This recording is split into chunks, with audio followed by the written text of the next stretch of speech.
আলতা,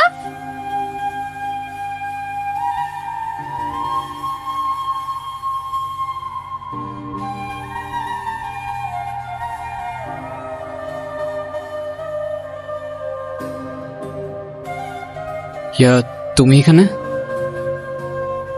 বাবা তুমি ভিতরে যাও। যাও না, আমি আসতেছি।